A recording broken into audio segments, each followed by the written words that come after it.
गवारीची भाजी तर सर्वच करतात, पण आजची भाजी करण्याची पद्धत थोडी वेगळी आहे.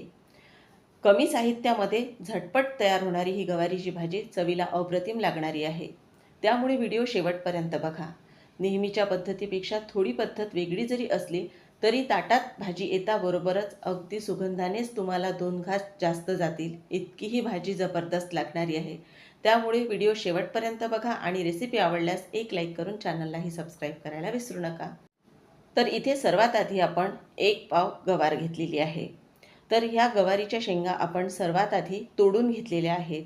शेंगा निवडताना आपल्याला कोवळ्या अशा निवडायच्या आहेत, त्यामुळे त्या शिजल्याही लवकर जातात आणि चवीलाही छान लागतात.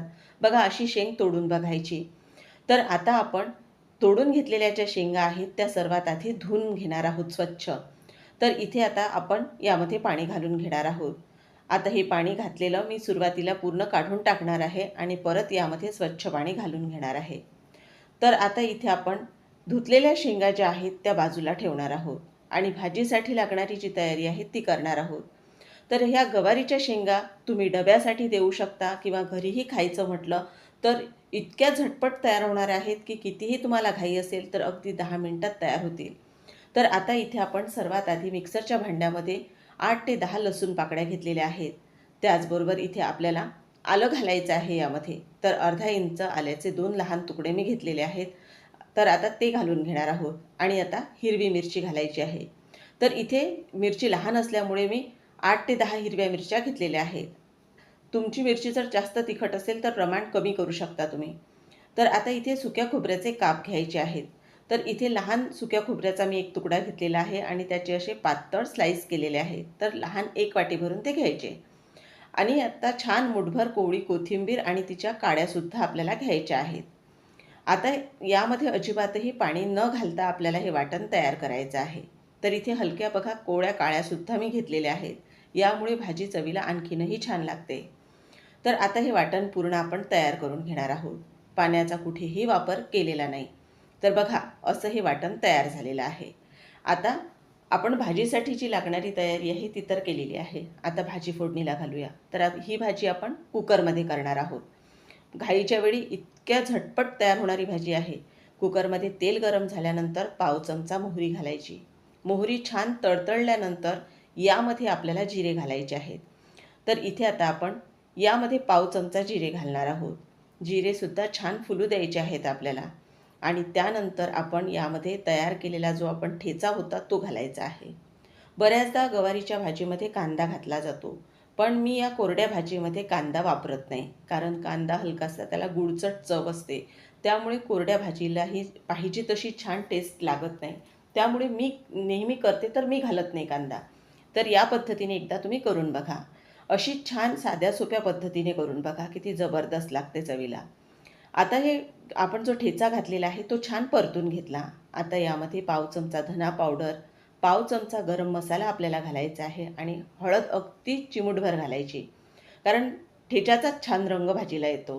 हळद घातल्यामुळे भाजीला छान रंग येत नाही, भाजी अशी पिवळी पिवळी दिसते. त्यामुळे मी कमी हळद घालते. आता आपण जे कोरडे साहित्य घातलेले आहेत ते छान परतून घ्यायचे. आता आपण स्वच्छ धुवून तोडून घेतलेली जी गवार आहे ती घालायची आहे आपल्याला. फार जास्त मसाल्याचाही वापर करायचा नाही. मी घरच्या बऱ्याचशा भाज्यांमध्ये, रोजच्या भाज्यांमध्ये अजिबातही मसाल्याचा वापर करत नाही, तरीसुद्धा भाज्या चवीला छान लागतात. तर आता इथे आपण शेंगा घालून घेतल्यानंतर चवीनुसार आपल्याला मीठ घालायचं आहे.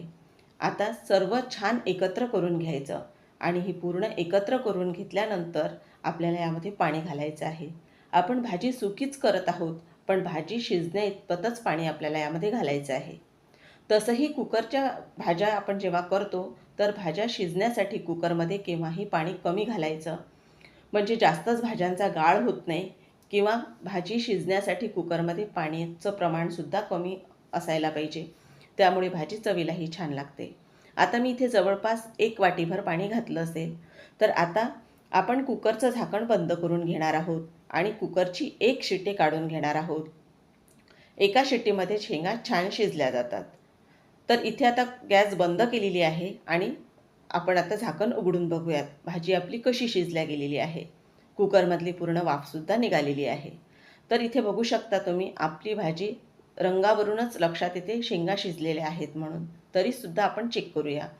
तर आता सर्वात आधी आपण भाजी एकत्र करून घेणार आहोत आणि भाजीची टेस्ट आणखीनही वाढावी यासाठी आपण यामध्ये एक सिक्रेट साहित्य घालणार आहोत. याला सिक्रेट नाही म्हणता येणार, पण तरीही बऱ्याचदा हे साहित्य घातलं जात नाही भाजीमध्ये, पण मी नेहमीच घालते. तर सर्वात आधी सर्वांच्याच परिचयाचं असलेलं शेंगदाण्याचं कूट चमचाभर आपण घालणार आहोत. हे तर नेहमीच आपण घालतो. तर यामुळे भाजीला छान दाटसरपणा येते, भाजी छान मिळून येते. तर आता इथे शेंगदाण्याचं घातलेलं जे कूट आहे ते छान एकत्र करून घेणार आहोत आधी. आणि नंतर पूर्ण भाजी छान एकत्र करून झाल्यानंतर जे साहित्य मी तुम्हाला सांगत आहे ते आपण घालणार आहोत. तर बघा आता भाजीमध्ये जास्त पाणी कुठेही नाही. तर आता आपल्याला घालायचं आहे यामध्ये 2 चमचे छान फेटलेलं ताजं दही. तर हे दही आपण घातल्यानंतर गॅसची स्पीड कमीच ठेवायची आणि हे दही पूर्ण छान भाजीमध्ये एकत्र करून घ्यायचं आपल्याला. आणि एकत्र करून घेतल्यानंतर अगदी 2 ते 3 मिनिटासाठी भाजी आपल्याला छान शिजवून घ्यायची आहे. शेंगा तर शिजलेल्याच आहेत, पण जे आपण शेंगदाण्याचं कूट घातलेलं आहे आणि दही, तर छान त्यासाठी आपल्याला मिनिटभरासाठी फक्त भाजी खालची चालू ठेवायची आहे कमी स्पीडवर. आणि आता बारीक चिरून घेतलेली कोथिंबीर घालायची आहे. सर्व साहित्य छान परत एकत्र करायचं आणि मस्त भाजी ताटात वाढून घ्यायची. अगदी जबरदस्त चमचमीत अशी सुकी गवारीची भाजी आपली तयार झालेली आहे. आता तुम्ही म्हणाल पूर्ण भाजी तर सुकी नाही, हलकासा बघा यामध्ये रस्सा आहे. कारण जास्तच जर कोरडी केली तर खाताना ती भाजी कोरडी होते घासाबरोबर. त्यासाठी हलकसा फक्त चमचा 2 चमचे यामध्ये रस्सा ठेवलेला आहे. आणि शेंगा बघा किती छान शिजलेल्या आहेत. चला तर प्लेटमध्ये सुद्धा काढून घेऊया. आणि बघा बघता क्षणीच तोंडाला पाणी सुटते की नाही, अगदी तुम्हीसुद्धा नक्की करून बघा आणि भाजी चवीला कशी झाली ते सुद्धा मला कमेंटमध्ये सांगायला विसरू नका. जर तुम्हाला आजची ही रेसिपी आवडली असेल तर एक लाईक करून चॅनललाही सबस्क्राईब करायला विसरू नका. पुन्हा तुम्हाला अशाच छान छान उपयुक्त घरगुती आणि साध्या सोप्या रेसिपी पाहायला मिळतील. पुन्हा लवकरच भेटूया. तोपर्यंत मस्त खा आणि स्वस्त रहा. धन्यवाद.